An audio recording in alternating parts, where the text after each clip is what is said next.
Dewa Medis Terkuat. Bab 277. Ketika pukulan ini dilancarkan, cahaya tinju bertabrakan dengan petir tanpa ampun. Kau benar-benar menentang kesengsaraan surgawi. Ini hanya akan memicu reaksi keras dari kesengsaraan surgawi. Hahaha dasar bodoh. Kau mati.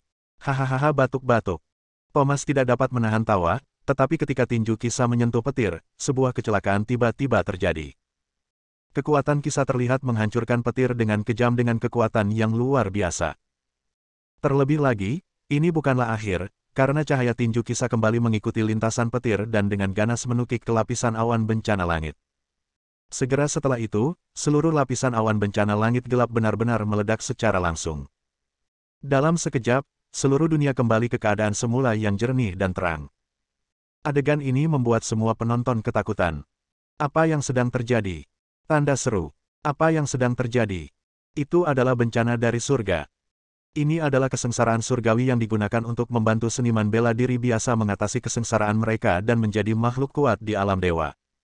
Sejak zaman dahulu kala, ada banyak sekali orang berbakat. Tetapi sekuat apapun mereka tetap harus menghadapi malapetaka surgawi itu dan menanggungnya dengan patuh, seperti seekor anak kucing, bukan?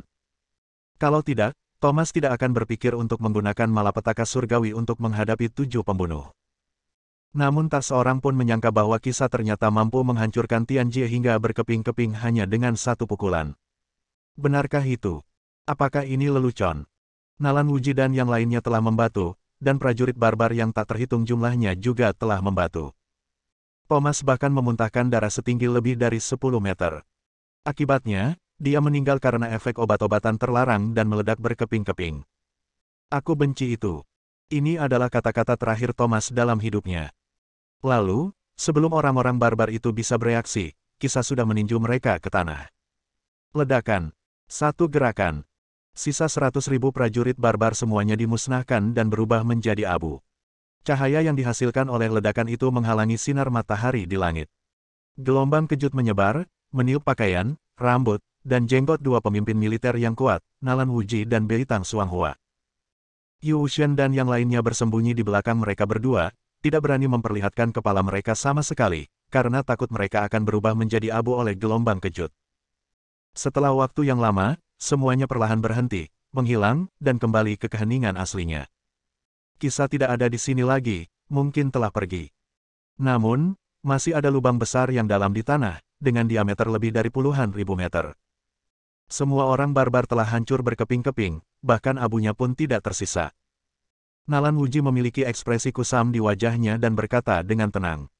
Saudara Beitang, apakah menurutmu aku sedang bermimpi hari ini? Beitang Xuanghua tidak bisa menahan senyum pahit. Saya juga berpikir kita sedang bermimpi. Tapi sayangnya, saya tidak berpikir kita sedang bermimpi. Dengan desahan samar, hati semua orang sudah dipenuhi dengan perasaan campur aduk. Kemunculan Kisah hari ini telah menghancurkan pandangan dunia mereka. Sebelumnya, mereka tahu bahwa ada orang-orang kuat di dunia ini, namun mereka sendiri juga termasuk orang kuat. Tetapi baru sekarang mereka sadar betapa tidak pentingnya mereka. Kecil sekali, persis seperti kawanan semut. Setelah menarik napas dalam-dalam, Nalan Wuji berkata dengan suara dingin. Mulai sekarang, jika ada orang dari keluarga Nalanku yang berani memprovokasi Xiao Chen, aku akan membunuhnya terlebih dahulu. Kisah segera kembali untuk melapor. Ketika dia kembali, Liu Yunxuan dan Xiao Zi sedang tidur siang. Kaisar, Gaoli telah terselesaikan. Xiao Chen mengangguk. Terima kasih atas bantuanmu. Yang mulia, Anda terlalu baik. Saya melakukan hal kecil ini untuk Anda, dan sudah sewajarnya saya melakukannya.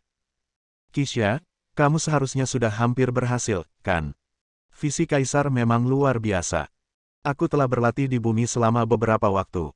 Kali ini, aku telah memperoleh lebih banyak wawasan dari penghancuran Gaoli. Sekarang aku punya perasaan bahwa aku ingin menembus kekuatanku. Xiao Chen mengangguk lagi, membelai cincin luar angkasa di tangannya, dan mengeluarkan botol porselen kecil. Ramuan tingkat kekaisaran ini diberikan kepadaku oleh guruku, dengan harapan agar aku dapat menggunakannya untuk mencapai tingkat yang lebih tinggi. Namun, aku tidak menyangka bahwa aku tidak akan dapat menggunakannya pada akhirnya. Aku akan memberikannya kepadamu. Aku berharap kali ini, kamu akan memiliki kesempatan untuk mencapai tingkat yang lebih tinggi. Tubuh Kisah bergetar dan dia langsung berlutut. Kaisar, bagaimana mungkin aku begitu layak untuk mendapatkan ramuan tingkat kekaisaran seperti ini? Keberadaan seperti ini hanya dapat disempurnakan oleh seorang ahli tingkat itu. Selain itu, hal itu memakan waktu dan tenaga, dan sangat langka. Jarang sekali melihatnya dalam 1000 tahun. Aku tidak dapat meminum ramuan ini. Xiao Chen tersenyum tipis dan berkata, Kisha, apakah kau ingat apa yang kukatakan padamu? Terkadang, orang hidup di dunia ini bukan hanya untuk mengejar kekuatan dan kekuasaan. Bahkan jika kekuatan dan kekuasaan seseorang mencapai puncaknya, ia akan menderita dalam kesendirian. Dalam hidupku, aku memiliki beberapa saudara yang baik sepertimu, dan aku telah mengurus istri dan anak perempuanku. Itu sudah cukup. Kaisar. Mata Kisha memerah. Kecuali seseorang telah mencapai levelnya, seseorang tidak akan tahu betapa pentingnya ramuan kekaisaran. Dapat dikatakan bahwa dengan pil ini, peluang untuk menjadi kaisar ilahi dapat meningkat lebih dari 50%. Selama seseorang memiliki sedikit bakat, hampir semua orang dapat menggunakannya untuk langsung naik ke puncak dan mencapai posisi kaisar. Tetapi Xiao Chen memberikannya begitu mudahnya, yang membuatnya sangat tersentuh. Baiklah, berhentilah berlama-lama seperti wanita. Minum pilnya dan ayo pergi. Jika kamu ingin berlatih, kamu harus pergi ke tempat yang tenang. Aku tidak butuh kamu untuk tetap di sisiku untuk sementara waktu. Pergilah dan berlatihlah di tempat terpencil terlebih dahulu. Kisha menerima pil itu dengan sungguh-sungguh, lalu membungkuk dalam-dalam pada Xiao Chen, menarik napas dalam-dalam, lalu berbalik dan pergi. Xiao Chen mengusap pelipisnya dan mendesah panjang. Kisha, kamu harus berhasil dalam promosimu. Kamu harus menambah kekuatan tempur tingkat Kaisar Dewa Ketuanku. Kemudian dia bangun dan pergi memasak untuk istri dan anak-anaknya. Di sisi lain, seiring berjalannya waktu, sesuatu yang menyebabkan kepanikan dan keterkejutan di seluruh dunia secara bertahap memenuhi bagian berita di seluruh dunia. Goryeo, karena dampak meteorit, seluruh negeri mengalami pukulan yang dahsyat. Ketika banyak orang mendengar berita itu, tentu saja mereka mengira bahwa ada yang sedang mengerjai seseorang. Namun, saat orang benar-benar memahaminya, mereka perlahan menemukan bahwa itu sebenarnya benar. Namun yang mengejutkan semua orang, peristiwa yang begitu tiba-tiba dan sangat tragis itu tidak menimbulkan terlalu banyak kesedihan. Baik di timur maupun barat, banyak orang bernyanyi dan menari. Sebagai topik pembicaraan setelah makan malam. Karena Goryeo sangat suka membanggakan diri, sombong, jahil dan tidak tahu malu. Dia suka menjiplak di setiap kesempatan, dan ketika dia melakukan kesalahan, dia berpura-pura menjadi orang Yan atau setan Jepang. Kalau dia berbuat baik, dia akan langsung menyepu emas dirinya. Banyak orang yang sangat membenci orang Korea. Harus saya katakan, orang Korea tidak melakukannya dengan baik. Namun, Xiao Chen juga tahu dalam hatinya bahwa dalang di balik layar itu tidak ingin identitasnya diketahui publik. Dibandingkan dengan kehancuran Goryeo, jika keberadaan Xiao Chen diketahui orang lain, itu akan benar-benar menyebabkan kepanikan di seluruh dunia. Bab 278. Pada saat ini, di seberang lautan, di Aula Seni Bela Diri Barat, suasananya sangat hikmat. Kita kehilangan 4 Martial Emperor di atas 8 bintang, termasuk Thomas, Smith, Rhodia, dan Cashless. Kali ini, kerugian kita terlalu besar. Aku tidak menyangka mereka benar-benar memiliki guru yang begitu kuat. Ini di luar dugaan kami. 4 Kaisar Bela Diri bukanlah tandingan mereka. Sungguh mengerikan. Kita harus membalas dendam, kalau tidak.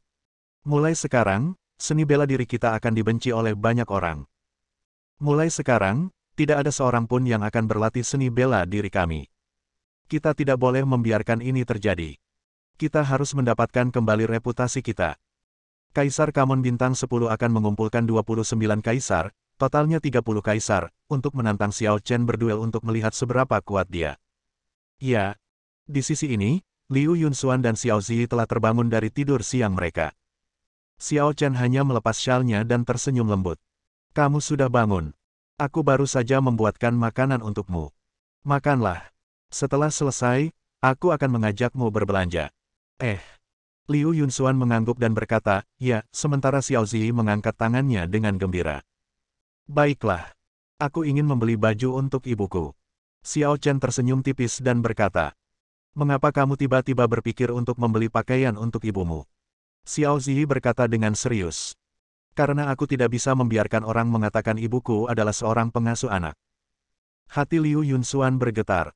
Dia memeluk putrinya dan mencium harum tubuh putrinya dengan kuat. Terima kasih. Sayang, terima kasih. Xiao Zi juga memeluk ibunya erat dan terkikik.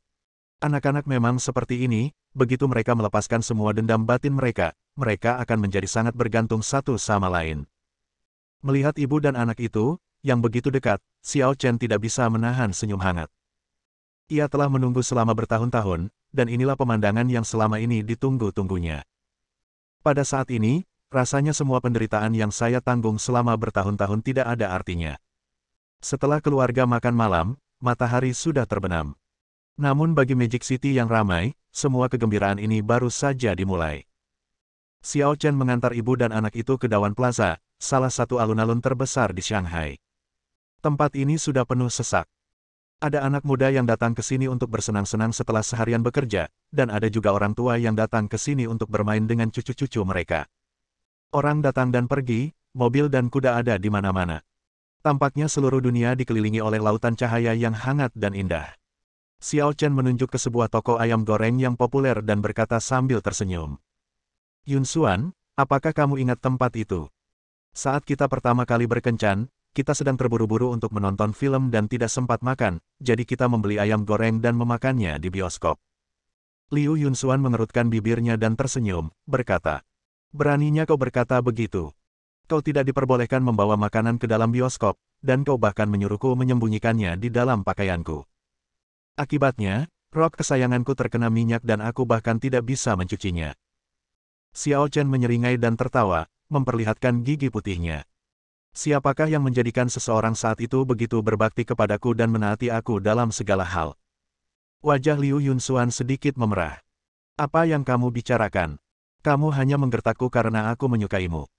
Xiao Chen tiba-tiba meraih tangan Liu Yunxuan, dan berkata dengan penuh kasih sayang sambil meminta maaf. Yunxuan, mulai sekarang, aku tidak akan pernah membiarkanmu menderita ketidakadilan lagi. Mata indah Liu Yunxuan berkabut. Anak bodoh, aku tidak pernah disakiti. Dalam hidup ini, bersamamu adalah kebahagiaan terbesarku. Xiao Zi tersenyum jahat dan berkata, ibu dan ayah sangat malu. Xiao Chen mengayunkan tinjunya. Apakah kamu ingin dipukul karena mengolok-olok ibu dan ayah? Begitu dia mengatakan hal itu, dia merasakan pinggangnya dicubit dengan keras. His. Xiao Chen menarik napas dan menatap Liu Yunxuan, namun dia malah bertemu dengan tatapan mata protektif Liu Yunxuan. Coba sentuh bayiku. Xiao Chen harus memohon belas kasihan. Aku tidak berani lagi. Lebih seperti itu. Xiao Chen menatap Liu Yunxuan, lalu Xiao Zi, dan tak dapat menahan diri untuk tidak melengkungkan bibirnya. Yah, sekarang aku orang luar. Bersambung.